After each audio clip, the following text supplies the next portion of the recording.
Hello there, my awesome possums. Something that we've been talking about a lot, it comes up time and again when we're talking about nature and science, is about life cycles. Remember how we've talked about life cycles before? A cycle, like a bicycle, is a circle. And it's a story that goes around and around and around with no beginning and no end, and it just keeps going around. It's a cycle.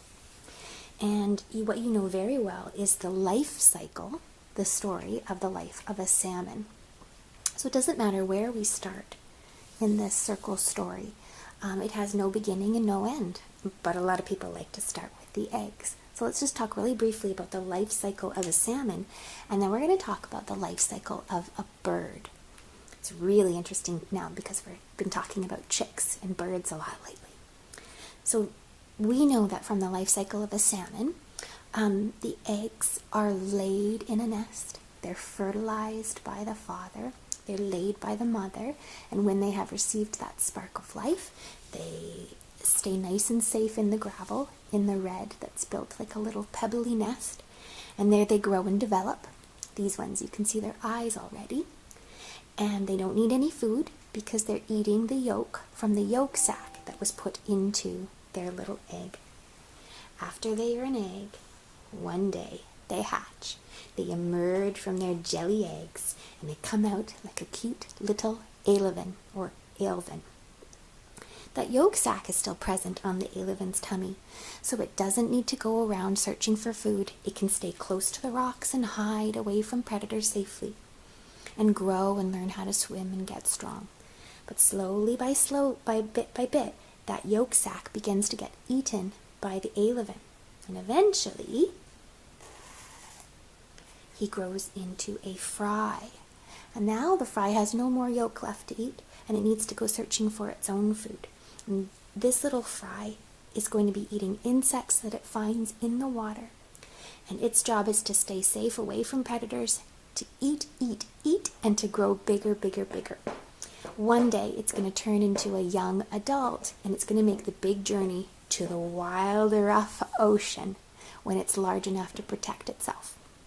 In the ocean, the salmon could spend a few years, or up to 7 years, I believe, out in the ocean, eating smaller fish and crustaceans, little krill, and its job is to get really big until one day, many years from now, it's going to want to start to make a family of its own. So it goes back to the stream where it was first laid. It knows. It just knows where that stream is. And it starts to change and adapt into a spawner. And the spawner looks a little bit different. Sometimes its teeth are more pronounced. Sometimes the color changes. And the female and the male, or the mother and the father spawner, lay the eggs, fertilize it, and then their bodies are so tired that they lay to rest forever. But before they do, they've already laid a new generation of salmon that will hatch and grow and begin the story again. You remember that life cycle story, right? Good. Now here's a little story about robins. Robin is a type of a bird. It's not a salmon at all, but it has a life cycle story as well. And this is called From Egg to Robin.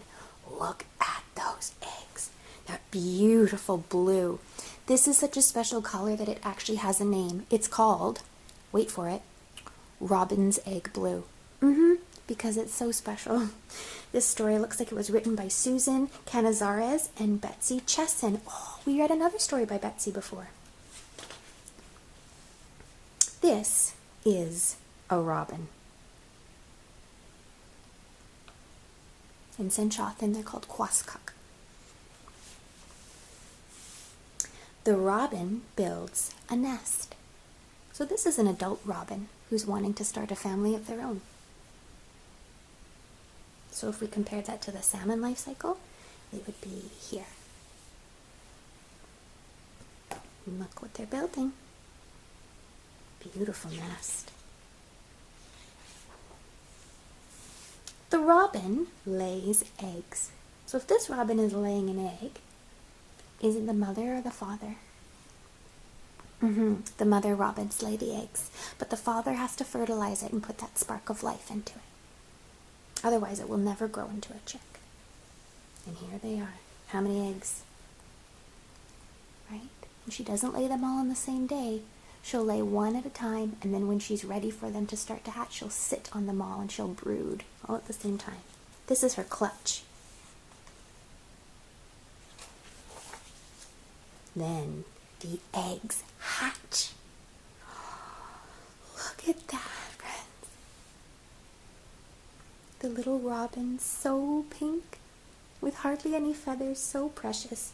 This one already has its mouth wide open. What do you think it has its mouth open for? You're right, it's probably hungry. I wonder if this is the same one over here. These ones are a bit older, you can see, because they have feathers on them. It's just beginning to grow. So let's see. If we compared the life cycle, the egg would be like the salmon egg, and these little guys who can't feed themselves, I think would be these little alevin. But right now, the mother will take care of them. The robin feeds her babies. Ooh, she found a nice big fat worm. And some caterpillars.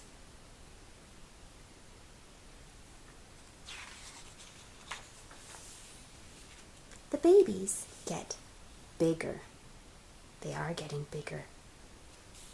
Much bigger. I think now these babies look like they're about this stage.